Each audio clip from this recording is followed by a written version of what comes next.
After a recent poll resulting in a blowout win regarding these weekly transit news videos, it seems that y'all like having full videos instead of shorts.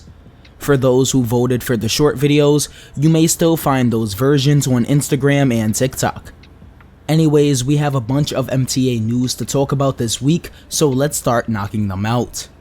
First up, let's talk about accessibility, something the Transit Authority has been struggling with for over a decade now.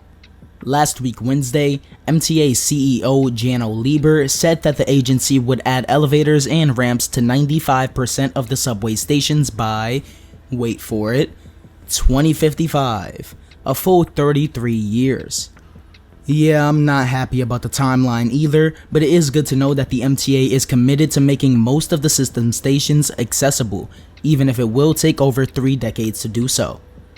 Hopefully this does come to fruition, but with Janno mentioning that without funds coming in from congestion pricing, there'll be no big capital projects.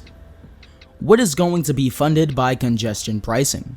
It's going to be the 2nd Avenue subway, it's a lot of ADA stations, it's a lot of zero emissions buses, it's a lot of state of good repair to make sure our system continues to function well and doesn't fall apart. We need that $15 billion. Moving on to the next topic, according to information obtained by the New York Post, the MTA have installed hidden cameras on 65 train cars throughout the past 6 weeks as part of a pilot initiative to test how well they can contribute to solving subway crimes.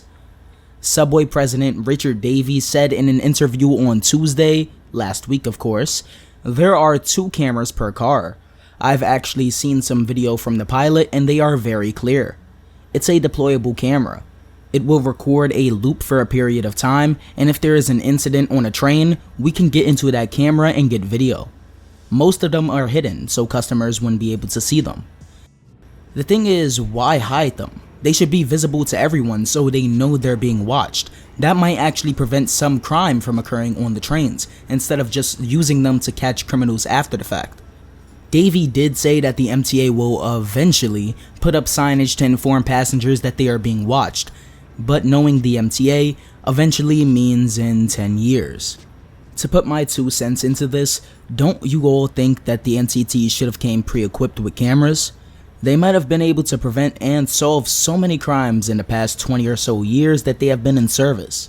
Not only that, but they might be able to catch some of these kids that break into train cabs for once. It is a good sign that the R211s come pre-equipped with cameras, which are linked to both the operator and conductor's TOD screens in the cab, so they can monitor the train while staying in the confines of their cabs. For the next story, let's talk a bit about regional rail. The Tri-State Transportation Campaign released a new article on Thursday last week, noting why the existing 3 commuter rail systems in the New York metro area should be absorbed into one and run as regional rail, with frequent reverse peak trains, added capacity, and overall a metro, or subway for some of you who insist that Americans call it that, system. Directly from the article, the system operates as a premium shuttle service for a niche market, suburban commuters, typically of privileged socioeconomic status, traveling to and from Manhattan during the traditional peak periods. That's not an incorrect statement. Scheduling on the 3 commuter rail networks revolve around peak travel, with the bulk of trains heading into the city during the morning peak and the bulk of the trains heading out during the evening peak, and the times in between, well, you can basically scrap that mode of transit as an option. I'll talk more about this in my video later this week, but simple through running or even just increased frequency on certain lines could help so much and provide an additional mode of transportation for many riders. Coupling that with a fare comparable to the subway in and around New York City, and you'll see a massive influx of riders.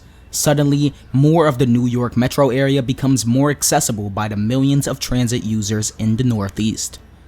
Even a private designing company hired by Amtrak to design some options for an expanded Penn Station called for a merge of New Jersey Transit and the other 2 commuter railroads, Metro North and LIRR, and enable through running through Penn Station to allow riders to travel right through from New Jersey to Long Island and vice versa.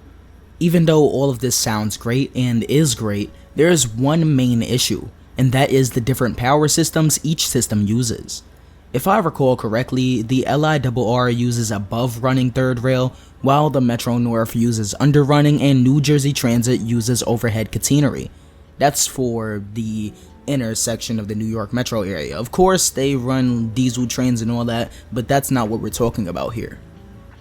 Let's hope the MTA and New Jersey Transit really look at unifying the metro area's commuter rail network to create one huge regional rail network resembling something like the Paris RER. And now for the final story today. We have the implementation of the Bronx Bus Redesign. This redesign has been a long time in the making, and now it is finally here. This bus redesign will see the buses in the borough being sped up, streamlined, and will receive greater priority along their routes, resulting in less delays and faster trips for riders. While I don't agree with everything the MTA is going to implement with this redesign, I do like the most of it, and I can already see the benefits on certain lines. For example, bus lanes have already been implemented along Story Avenue for the BX5, along with some stops being removed on that line, and the frequency of some bus lines have already been increased, like the BX4A changing from every 30 to 15 minutes. People don't give the MTA enough credit for their Bronx Bus redesign. While there are some idiotic choices, there are some great things there in the redesign, like stop consolidation, increased frequency, and priority. It is a bummer though that the BX6 isn't being extended to White Plains Road until next year though. Story Avenue definitely needs that increased bus frequency. I would like to give a special thanks to one of my channel members, Stuart Guberman, I hope I pronounced that correctly, for joining the channel at the train operator tier. Anyways though, if you enjoyed this episode of Transit News, like, subscribe, and consider supporting me via channel memberships, Patreon, or Super Thanks.